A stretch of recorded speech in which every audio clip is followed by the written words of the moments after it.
Peters is now dunking. I thought that said ducking for some odd reason. TNC shares their top 20 hoopers. Moon calls out Cam so smooth. Scoob. ... Let's get to it. I think people forget, like, you're supposed to play basketball to have fun as entertainment. You feel me? Style, chopper style. Sorry, I was hooping. This is my boy Brancine, Max Hazard. He also works hand in hand with Rich Paul. Good guy. Go look at his brand, Brancine.com. Chopper style.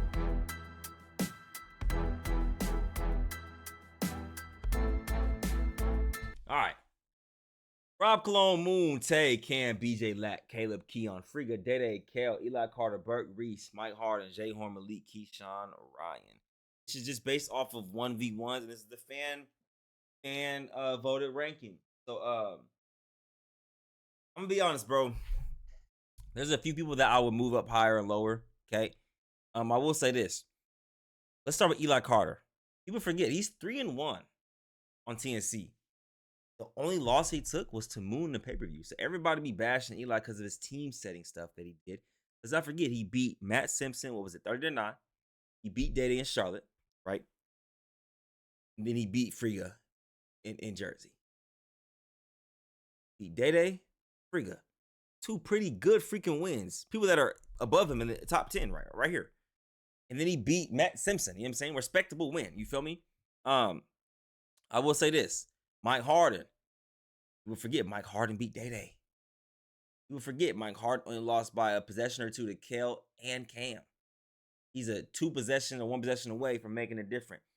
Let's talk about Jay Horn, right? I think Malik will be over Jay Horn in the pound for pound because Malik has too many wins and he's dominant in his division. He's undefeated in the small guard division, right?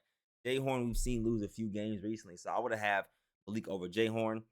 I would have Keyshawn and Ryan. I would flip-flop in my personal opinion. I would have Keyshawn at 19. I think Keyshawn is a phenomenal team player. I don't think Keyshawn is a phenomenal 1v1 player. Okay. Now, Kale, Dede, and Friga, and Keon is interesting because Keon's 2-0. I would have Keon right behind Lat. I would have BJ behind Keon. Lat will go top 5 for me. Because Lat lost to Cam. Cam been on a tear. Tay has lost a few games too, but you know what I'm saying? He also beat Bruce twice. Beat Bino. But then he lost to Rob in the pay-per-view. Lost to Zay in the pay-per-view. He also has lost to Friga. Okay? So you could make a case that Cam should actually be 3. It should be Rob, Moon, Cam. Then it should be Lat. Just in 1v1s. Then we go Tay at 5, in my personal opinion. Tay still top 5. You can flip-flop 4 and 5 for me. And then right after that would be Keon. Then you can go, and then you can go Friga, Dede, Caleb. Or you can even go Kale at 10 behind. I think Kale moves into the top. I think Kale's top 10. I think Kale's in between this 7 to 10. You could flip-flop in my personal opinion. Keon should be on ranked minimum 5 games. But this is fan voted though. This is fan voted. But Keon's 2 wins were so dominant. 30-9 against Kale. He was up 26 to like 7. 6, 7. And then I think Burke got to 10 before he got hurt. It was bad. His victories have been so dominant. You know me? So Reese, I think, should be behind Mike Harden. He's had those 2 wins, but he hasn't really beat nobody yet, personally. Beat the guy 30-1 for sure. He beat the guy in Indiana, cool, but then he played Lat and lost. Lat was up 29-12. Okay, I would have Reese behind Mike Harden, bro. People sleep, bro. People think of because they saw Kellen Cam lost from Mike Harden that he's not one of the ones. But Mike Harden has some good wins on his resume, bro. So,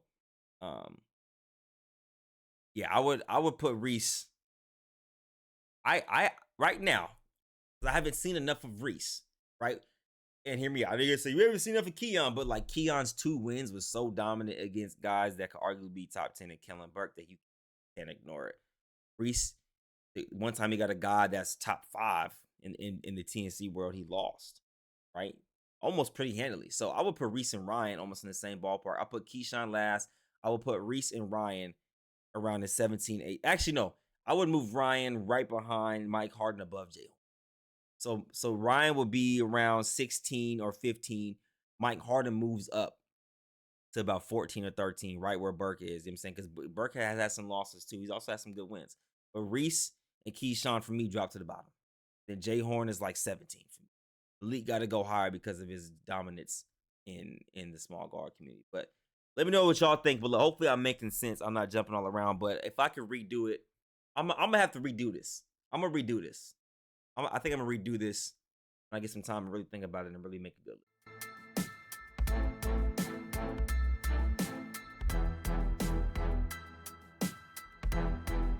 Cam versus Moon, Tay versus Eli.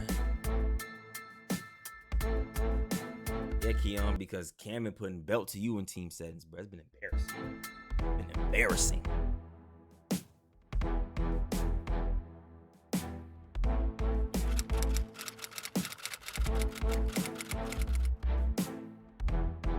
I think it's a decent list, but there's no way Freaking number 9. He should be under Day, Kalen, Mike Harden also. Pretty good, man. It's tough, bro. After that Nas loss, people don't look at Freaking the same. Still has a good resume, but I can see that. I can see Freaking falling out the top 10. I can see that. Like Devin's matchups, Moon versus Cam, we got to see it happen. That's gonna happen. It's gonna happen soon.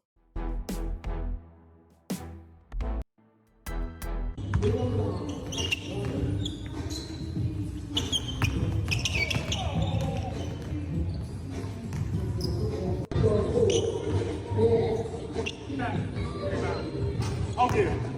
It might be open. I'll make shots here.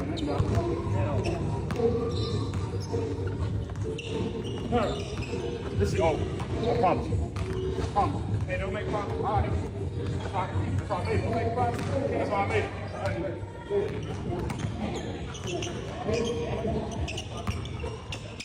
Turn. What up, turn? You're a shooter.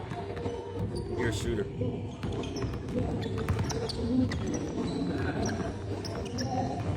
Gang time. Ah! Look how he gamed LP. Low-key. Scoop Jumper is not underrated. He's top 2 shooters in the space. What are we talking about? Run it.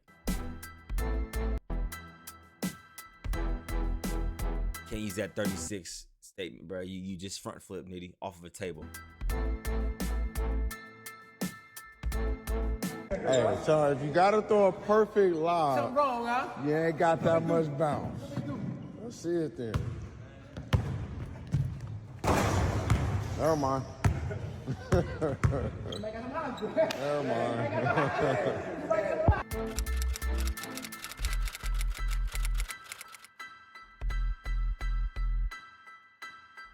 Yeah, the next pay-per-view match of him, I can't disclose, but I don't know what's gonna happen. This is fire. Lance Stevenson was very adamant saying that Ryan was not going to win this game. Hey! Meach with the putback. Meach with the putback. Lance Stevenson was very adamant saying that Ryan was not going to win this game. Hey! Meach with the putback. You say that. Lance Stevenson.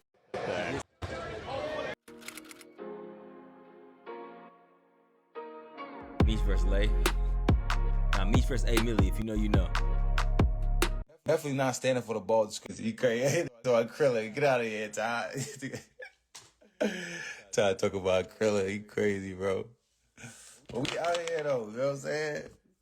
Yo, I be trying to tell people, yo, this ball is different, bro. Like everybody can't be bald. Like you gotta work with the crap, bro. Yeah, for like bald niggas, you gotta have that hook. I don't got that. I don't got that like that hook to where like me bald would look like you know like sand on the beach, how it's straight, like the water. Like imagine a waterfall. Like the water, it's fall straight. That's what I got. I got the fall straight off. No like top hook. It's back here, so it's like boom, one bump straight off. So that ball will look disgusting. My dad got a head like that. This. My dad's bald like this. But your hair takes after the mother's dad. Okay? I have the same grade of hair as my grandfather. He had a full head of hair until he gray. Full head, full gray. Fire too. My dad and I's hair, we have a different grade of hair. Right? Now, I will say this. Wife's father. Son might not be in luck. If I have a son. Be straight, great first game. Thanks. No, Thanks, I'm what's definitely gonna. Yeah, I'm gonna definitely be prepared for the Nah, the next balding one. not coming. For sure. Like, bro. No, I'm not balding, bro. My hair is too. My dad at this age was already bald. He was balding at like 25. My dad was already full bald. You know what I'm saying? I think the last time he had a full head of hair might have been like 20, 21. He had a ponytail. I'm talking about a ponytail braid back to the lower part of his back. He went bald quick. that was my first ones. I wasn't expecting it. Not much longer. What you mean? No, bro. By my age, he was already bald. He was balding at 21. You feel me? Like, if I was gonna follow his suit, I would have already been bald by now. We don't even have the same type of like texture. Nigga, I'm taller than that nigga. I'm the tallest person in the family. Believe it or not. You're tall. But nigga little. Just like that, but hey, the light definitely shining on the baldy. I do this, you feel me? Definitely a anime character, you feel me? But I'm just being me at the end of the day, bro. Like, I ain't, no matter what, I have fun. Ain't talking about nothing. Ain't talking about nothing. You definitely is sexy as talk to me. I'm pressing charges on you. I'm telling you right now. You said he pressing charges on me. It's crazy. No, I'm pressing charges on you. I told you. I am 6'2". Hey, And I told 6'2". you, if I don't win the game, I'm pressing charges. I'm pressing charges on you. hey, bro, I ain't trying to listen. I ain't trying to go. No, you feel me? Don't do that, gang. Nah, it was great. It was a great bump, bro. Tell the fans to chill out on you, though. You feel me? Like, hey, Man, hey, boy. You feel me? bro, it happened. That happened before, bro. That's just how it goes. You know, that's a part of it, though. Yo, they on your ass. I'm like, they're like, let nigga breathe a little bit. You feel me? Hey, you know what I'm saying? Bro, I'm telling you, that's just how it go, bro. They hated me ever since they know I be talking. Not 5'2", bro. You got me bent. Stop playing with me. Stop playing with me. When you talk shit. To the fans. You gotta talk to the fans though. Let them know, like, listen, like, hey, listen, this is when you watching WWE, watching UFC, there's always a heel. There's always the person everybody Ain't talking about nothing, man. with the wig on. Ain't talking about 100%. Nah. My way, you know I'm locked in on this 2K, so I gotta get the. See, Jones. I can't tell you. Hey, I gotta tap in with my boy, man. BPF Jess Jones Filet. He be doing these little like rants and gym stuff on his IG, bro. You gotta tap in. He be dropping something. About the process in my mind and how I dealt with not hooping for 2 years overseas. But what I can tell y'all is that God put me in a position to understand me. I felt like when I was overseas before, I had so much going on in my life that I just couldn't focus on basketball. You know what I'm saying? So it's like being home for 2 years, my mind matured, my thoughts is in place, my purpose is so clear. Like, I'm at ease and peace with a lot of things in my life. Now I have time to focus on my dream and passion. Like, I get it now. Like, I get it. I get it. Only when God know you ready, then things gonna come. Amen. If you not ready, it's gonna feel like nothing happening, but it's brewing. You feel me? But in the midst of all of that brewing, you gotta work on yourself. Like, you gotta do the work. I don't know everything when it come to Christ. I know what God do for me. That's what people don't understand. People go out there telling people what God will do for them, not knowing, like, you gotta figure that out for yourself. God gonna put you in a little bubble so you can figure out what you need to do for yourself. And also, he gonna put you in that bubble to understand that nothing move without him. When you truly believe and when you truly give everything to him and let him handle everything and just live life with a smile on your face, grind, get up every morning, show up, that's when everything gonna start to fall in filtration. Everything gonna feel easy, you're gonna feel happy, things gonna look good, you're gonna be successful. And when you are at that moment, don't forget God and don't forget what he did for you. Free gems. Good talk, boy. That's good talk. I'm gonna say this though, man. I'm gonna go ahead and piggyback on that real quick, okay? The hardest part about being a believer in Christ, right, is the truth and honesty you have to have within yourself. You have to literally die to yourself every day you wake up. And what that means is you have to die to your flesh. You cannot let the flesh win. The flesh can only give you like subtle moments of feel good, subtle moments of success, subtle moments of like, okay, I'm doing the right thing, right? But it doesn't fill the soul. You have to die to yourself every day, man. You have to literally, like, you cannot live of the earth. You can't live because of this, because of this, because of the money, because of the woman, because of the basketball, and things of that nature. Like, all that stuff is of the world, bro. Like, you know what I'm saying? Like, that stuff, it gives you short stints of gratification. You know what I'm saying? And you'll always be wanting more.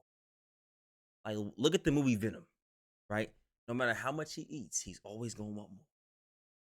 That's why greedy culture is biblical, bro. People out here are just so greedy. You can have $10 million in the bank, $10 million invested. You have $10 million in an offshore, not offshore, a retirement account somewhere waiting for you at a certain age.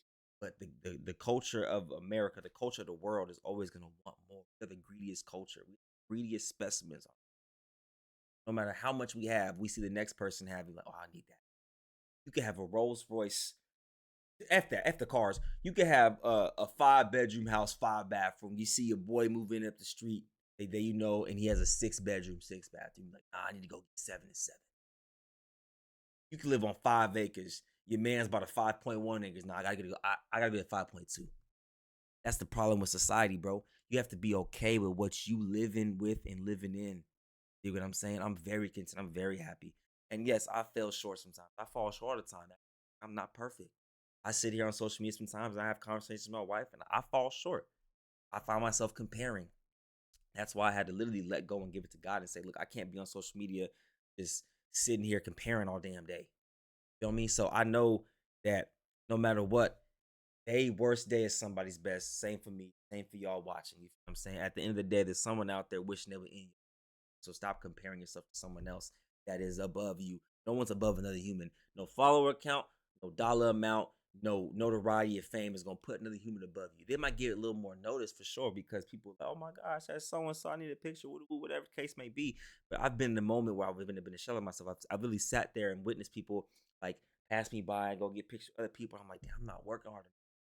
But I was doing it for the wrong reasons. You know what I'm saying? So I had to literally look at myself in the mirror and say, bro, I'm not doing it for nothing else but other than gratification and glorification of God.